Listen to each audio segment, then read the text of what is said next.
मैं मुबारकबाद दूंगा कि नाज जी को कि एक भाई ने लॉन्च सर हमारे पुराने क्या बात है और वेरी गुड आई थिंक बहुत ही वुमेन एम्पावरमेंट के ऊपर बहुत सही तरीके से किया है और I wish them all the best and या मैं बहुत आभारी हूँ कि that he's given me time. वो इतने बिजी हैं और सुपरस्टार हैं, लेकिन इनके बावजूद वो उन्होंने टाइम निकाला है मेरे लिए, यहाँ आए हैं और thank you very very much. I'm truly grateful, honored that you have given your time to me. Thank you. 10 साल इसलिए क्योंकि मुझे इंटरनेशनल प्रोजेक्ट्स मिला और मैं दुबई में और यूके में काम कर रही थी इंग्लिश मूवीज़, जैसे एक है जो अभी रिलीज़ हो रही है ओनली लव मैटर्स, जो इंटरसेक्स पे है, बेस्ड ऑन ट्रू स्टोरी, और थिएटर मैंने किया है। फिर बहुत मिस कर रही थी मैं बॉलीवुड को, अपने इंडियन फिल्म इंडस्ट्री को बहुत मिस कर रही थी, तो मैंने सोचा कि क्यों ना मैं वापस आ जाऊँ। मैंने काफ़ी सीरियल्स किया है और जैसे अरुणा जी के साथ काम किया है, बालाजी में काम किया है, बहुत सारे लोगों के साथ काम किया है, लेकिन जब मैं गई तो दिल हिंदुस्तान में था, पर वहाँ पे मैं फ़िज़िकली थी। और फिर मैंने डिसाइड कर लिया कि जो शख्स जो वो इंसान है, जो एक्चुअली वो टैलेंट है, जो यहाँ बैठा हुआ है, जिनके साथ मैंने अपने सारे म्यूज़िक वीडियोस किए हैं, महबूबा से लेके ये दिन तो आता है एक जवानी में, और महबूबा जो रीमिक्स था, फिर उसके बाद हम लोगों ने ये दिन तो आता है एक दिन जवानी में, और फिर उसके बाद बहुत सारे गाने किए, I don't remember right now. तो मैंने सोचा कि क्यों ना मैं अपने उसी शख्स को जो he is the man the song, उन्हीं से मैं कांटेक्ट करूँ, उन्हीं को बताऊँ कि I want to come back to my Indian film industry, मुझे वापस आना है, और क्यों ना हम एक हट के गाना करें और आज के तौर का गाना करें। तो इस वजह से मैं इंडियन फिल्म इंडस्ट्री में वापस आई।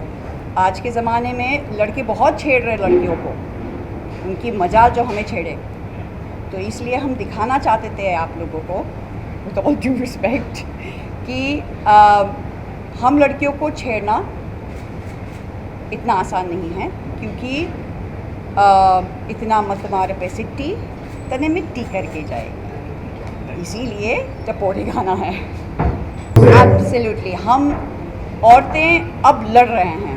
This is like a women empowerment song, जहाँ पे सिर्फ हिंदुस्तान में नहीं बल्कि पूरे ब्रह्मांड में ये चल रहा है। रेप हो रहा है, लड़कियों को छेड़ रहे हैं, मोलेस्टेशन हो रहा है, मर्डर्स हो रहे हैं, it's not a nice thing. तो हमने इस ग्लैमर में we mixed glamour and message जो हम देना चाहते हैं, क्योंकि आज के दौर में और कोई इतने प्रॉब्लम्स चल रहे हैं, इतने वॉर्स चल रहे हैं, इतने कोविड के बाद स्पेशली, तो हम एक ऐसा चीज़ दिखाना चाहते थे कि ग्लैमर के साथ साथ एक ऐसा गाना हो जो एक मैसेज दे दे एंड वुमेन एम्पावरमेंट हो।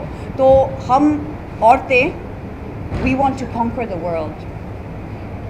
great The song we actually met through a mutual friend when it first started, and from the song itself we've become more than family, haven't we, through the song?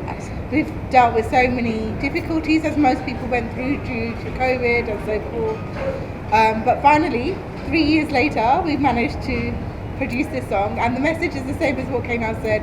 We want to show a message that we women are just as strong as men. We are equal, we're not above, we're equal, and we want to stop being objectified by men, which keeps going on even on the 20th century, in 2023, and we're still being objectified. We have so many stories being told, yet we're an object. We wear a short skirt or a long skirt, whether we're fat or thin, every remark is made. But if a man does exactly the same thing, no remarks are made. In fact, he's applauded for everything he does. So hopefully this message gives out across men and women that women are not objects. To men and women must fight for your own rights, and we must stick together. Otherwise, we won't be able to change the world.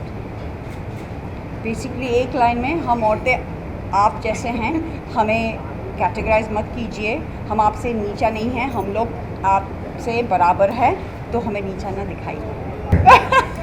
देखिए, पिछले कुछ एक दशक से आप सब देख रहे होंगे कि जो भी गाना बन रहा था उसमें फीमेल को ऑब्जेक्ट करके रैप किया जा रहा था। और उसके साथ साथ मैं कुछ नॉर्थ के शोज़ कर रहा था, तो मैंने देखा कि देयर वर सम गाइस जो एक लड़की को बीच सड़क में फब्ती मार रहे थे। तो मुझे वहाँ से आइडिया जनरेट हुआ था कि I should do a song कि हम सब लोग हमेशा एक फ़ीमेल को ऑब्जेक्ट बना के रैप नहीं लिखें, कुछ ऐसा करें कि फ़ीमेल की साइड का जो स्ट्रॉन्ग पार्ट है कि भाई वो बराबर है, जो एक मैसेज कैनाज ने बताया कि ये सब आइडिया था इस गाने को बनाने से पहले। और एक दिन सडनली लॉकडाउन में Kainaz called me from London, so she asked कि शेज़वुड I want to come back again into Bollywood. तो मैंने उसको आइडिया दिया कि यार ये गाना एक मैं बना रहा हूँ, I am working on it, तो देख अगर तुझे अच्छा लगता है तो we should work on it, क्योंकि इसको प्रोड्यूस करने के लिए एक डेयर भी चाहिए, थोड़ा अलग है, कमर्शियल नहीं है। आज आप सीधी बात लड़की को लेके ऑब्जेक्ट करके करते हैं तो वो बहुत जल्दी लोगों तक पहुंच जाती है। अगर आप लड़की के ऑब्जेक्ट से बात करेंगे तो थोड़ा डिफिकल्ट था to produce and to grab this idea. तो कैनाज ने कहा I am ready to do this, वहाँ से एक गाना बना। और गाने को जो टपोरी था, वो टपोरी इन द सेंस स्वैग है, वो लड़की का स्वैग है, लड़की भी ऐसे जवाब दे सकती है, तो वो बेसिक आइडिया ही है। देखिए, इस इंडस्ट्री ने बहुत कुछ, एक लंबा दौर आप सब ने देखा ही है, हम लोगों ने एंजॉय किया है, और ये एक राइड होती है कि जब आपका समय चल पड़ता है तो वापस गाने लोगों को पसंद आने शुरू हो जाते हैं। शायद अभी लॉकडाउन में मेरा एक गाना रिलीज़ हुआ था जो आप पिछले 4 साल का सबसे बड़ा गाना है, सबसे छोटी कास्ट के साथ सबसे बड़ा गाना, 700 मिलियन में मैं शराबी करके है। और अभी जो शान वाला गाना है 4 दिन पहले रिलीज़ हुआ, वो भी एकदम से ही सडनली हिट हो गया। तो मैं आज कैनाज को कह रहा था कि it's a time running with us, ये जो सीटी मत मार है ये एक डिफरेंट मैसेज के साथ लोगों में जाएगा, और फॉर श्योर जो जिस तरह का हमने आइडिया कंसीव किया, भगवान ने चाहा तो वो लोगों को पसंद आएगा। सबसे पहली बात मैं ये कहना चाहूँगा कि मैं गया था कुछ और के लिए और किया कुछ और। मैं तो था वहाँ पर कुणाल कोहली साहब के फिल्म के लिए, तो वहाँ पर ये और उस दरमियान मैं इनसे मिला, उनको पता चल गया कि मैं वहाँ पर हूँ। तो इन्होंने बोला कि यार आप यहाँ पर हैं तो फिर मेरे लिए ये काम कर लो। तो मैं बोला क्या है, बोला ये म्यूज़िक वीडियो है। मतलब कौन सा म्यूज़िक वीडियो है? सिटी मत बोला होगा कुछ गाना है। लेकिन जब मैंने सुना, मैंने बोला बॉस मैं ये कर रहा हूँ, I will see if I can be of any help to you, but you have to wait for me. तो इन लोगों ने बहुत पेशेंस रखा, प्रिया जी और कैनाज जी ने बहुत पेशेंस रखा कि जैसा 1.5 महीना ख़त्म हो गया मेरे शूटिंग का, मेरा शेड्यूल ख़त्म हो गया, तो इन्होंने बोला कि you don't worry, we will take care of you, and they took care of me like how that was the best days of my life and the shooting was history, you know, with all the lockdown happening and with all these problems going around. इन्होंने मुझे ऐसा एहसास भी नहीं दिलाया कि इतना सारा तकलीफ़ें हो रहे हैं यहाँ पे, लेकिन इतना प्यार से मक्खन जैसा शूटिंग निकल गया। हम लोगों ने 3 दिन शूटिंग किया, बॉम्बे में बड़ी मुश्किल से 2 दिन मिलता है, इन्होंने 3 दिन लंदन में दिया था। फर्स्ट ऑफ ऑल तो कैनाज जी की लाइफ का फर्स्ट होर्डिंग ब्राइट ने लगाया है, और उसके बाद जितने भी एल्बम आए उसमें ब्राइट उसका एक हिस्सा है। मुझे बहुत खुशी, और मैडम बहुत मेहनती और बहुत अच्छी लड़ी है, और मुझे बहुत बार लंदन बुलाया, मैं बहुत बार लंदन काम के लिए गया, लेकिन मौका नहीं मिला उनको वहाँ मिलने का। तो अभी परसों हिमांशु भाई उनको मेरे ऑफिस लेके आए कि इनका एल्बम लॉन्च हो रहा है। मेरा 3-4 अपॉइंटमेंट था, सब मैंने कैंसिल करके स्पेशल इन्होंने बोला कि आप लक्की है मेरे लिए, और सब सुपरस्टार के लिए भी लक्की साबित होते हैं। तो मेरे को आपके होर्डिंग पे आना ही है। तो हिमांशु भाई और मैडम की रिक्वेस्ट पे चित्रकूट जैसे बड़ी जगह में मैडम का भी होर्डिंग लगा के दिया है। तो होप इनका एल्बम सुपर डुपर हिट होवे और ब्राइट फ्यूचर और सब सुपरस्टार के जैसे ये भी बड़ी सुपरस्टार बने, तो ये फोटो लाइफ में दूसरी बार काम आवे। गाना बहुत अच्छा है, आज के दिन के हिसाब से, आज के टाइम के हिसाब से मुझे तो बहुत अच्छा लगा। होप सो आगे पब्लिक को भी पसंद आए और काफ़ी हिट हो गया। मैं गाने से पहले वो जो बताना चाह रहा था वो मैं उस वाले मेरे कैप्सूल में भूल गया। किसी भी गाने को लोगों तक पहुंचाना या हिट करने में विजुअल्स का बड़ा हाथ होता है, क्योंकि वो हमने गाने के बारे में बात की, उसमें एक पॉइंट जो मिस हुआ वो ये हुआ कि जो वो एरा था जिसमें कैनाज was performing on our songs और वो गाने हिट हो रहे थे, उस तरह के परफॉर्मेंसेस गाने को हिट करते हैं। तो लॉन्जी का of course the direction part was very good, लेकिन जो परफॉर्मेंस कैनाज ने किया वो अगेन आई कैंडी परफॉर्मेंस था।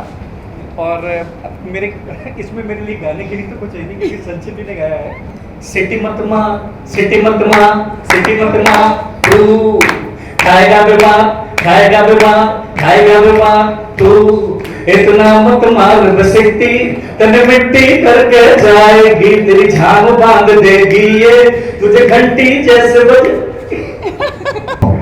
सी लैंग्वेज, अभी जो हमने लैंग्वेज इसमें यूज़ किया वो लिंगो वहीं से लिया, मतलब हरियाणवी एग्जैक्ट नहीं है, जहाँ की ये घटना को मैंने ग्रैब किया था, तो लैंग्वेज मैंने वहीं का ले लिया। It's very north. मैंने तो सिर्फ लिपसिंग किया, जो भी था हरियाणवी था, जो भी था टपोरी था, तो मैंने सिर्फ गा लिया। Hi everyone, this is my first trip to India and I would say that I love your culture, I love how much you love life, how much you are full of colors, spices, food. I fell in love with Pani Puri here. So I want to say that it has been a very tough years for everyone, especially girls and women. And what I love about my sister is how much she supports girls. And she does not say much about herself, but I live with her and I know what she's doing. So I know that this music video will empower girls and will also brighten up their life. And she's just a real sister and a real friend to everyone. So I would say that I bless her and I just wish her all the best in this life. Thank you so much. मैं कहती हूँ कि उन लोगों ने बहुत मेहनत की है, इन लाइफ इन लोगों ने बहुत मेहनत की, लॉन्जी सर ने सबके साथ मिलकर। तो अभी ये गाना लॉन्च हो जाएगा तो इन लोगों की ड्रीम आगे बढ़ जाएगी, और आप सबका साथ मिलके भी ऐसे सबका साथ हो, दुनिया में सबका ड्रीम ख़त्म हो इन लोगों के जैसा। तो मैं बोलती हूँ कि ये गाना सुन के इनके पास से सीखो और सब आगे बढ़ो मेरी बेटी की तरह। ये दोनों बेटियाँ ने बहुत हार्ड वर्क किया है और दोनों को मैं शाबाशी देती हूँ कि मैं करना चाहती थी, मैं कभी नहीं कर सकी, क्योंकि कभी सास थी, कभी ससुर था, कभी डैडी बोलते नहीं उधर नहीं जा सकते हैं, मगर इन दोनों ने काम करके दिखाया कि नहीं हम लोग आगे बढ़ सकते हैं, कि ऐसा नहीं है कि औरत एक चूल्हा ही जला सकती है। So you know I'm very grateful, very grateful. Hi friends, this is Longinus Fernandez. This man doesn't need any introduction. He is Ravi Gosai. He is Ravi Gosai. The world has seen him. The world has seen you too. Anyways, हम लोग काफ़ी सालों बाद मिले हैं और काफ़ी सालों बाद एक ऐसा फंक्शन, एक ऐसे दोस्त की म्यूज़िक लॉन्च में मिले हैं कि जिसको हम दिल से बधाई देना चाहते हैं। वांट टू कॉन्ग्रेचुलेट फिफी कैनाज, very very big success to you. I hope आप सब लोग ये सिटी मार एल्बम ज़रूर देखें, सुने और इसको खूब लाइक करें, खूब इसको आगे बढ़ाएं। Thank you.